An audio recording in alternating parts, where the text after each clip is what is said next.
പിള്ളേച്ചാ ഇതാ വഴിയല്ലേ?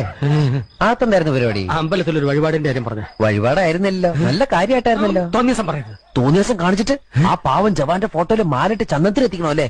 പുരുഷേട്ടനെങ്ങാനും അറിഞ്ഞാ പിള്ളേച്ചന്റെ ഫോട്ടോയില് മാലിട്ട് ചന്ദനത്തിലെത്തിക്കേണ്ടി വരും. വീട്ടിൽ വെച്ച് ചതറിക്കും. നാട്ടുകാരെ വിളിച്ചു കൂട്ടിട്ട് മോൻ എന്ത് കിട്ടും? എനിക്കൊന്നും കിട്ടില്ല, പിള്ളേച്ചന് കിട്ടും. നല്ല അസല് പൊതുക്ക്, വലിയ നിലവിലുള്ള ആളല്ലേ, എല്ലാരും ഒന്ന് അറിയട്ടെ എന്ന്. നീ എന്റെ മാനം കളയരുത്. നിനക്ക് എന്ത് വേണേലും ഞാൻ തരാം. എന്ത് തരും? എന്ത് വേണം? അച്ഛന്റെ കയ്യിൽ നിന്ന് കള്ളക്കണക്ക് എഴുതി വാങ്ങിച്ച കുരുടിമുക്കിൽ 25 സെന്റ് സ്ഥലം. അയ്യോ മാധവ, അത് അയ്യാ അത് എഴുതി തരൊന്നും വേണ്ട. അവിടെ ഇത്തവണ എനിക്ക് വിത്തിറക്കണം. അതെന്റെ ഒരു മോഹം. ഞാൻ പടാലും ഇട്ടിരിക്കുക. ആയിക്കോട്ടെ, അത് വിറ്റ് കഴിഞ്ഞാൽ എനിക്ക് വിത്തിറക്കാലോ. ഇറക്കാം. ഉറപ്പാടാം. പോകാൻ വരട്ടെ.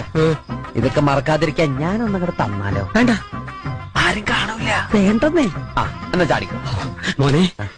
ഇന്ന് നീ അവിടെ കക്കാൻ കയറരുത്. ഇന്ന് അവിടുന്ന് എന്തെങ്കിലും പോയാൽ നാളെ എന്റെ തലയിലാവും. ഓ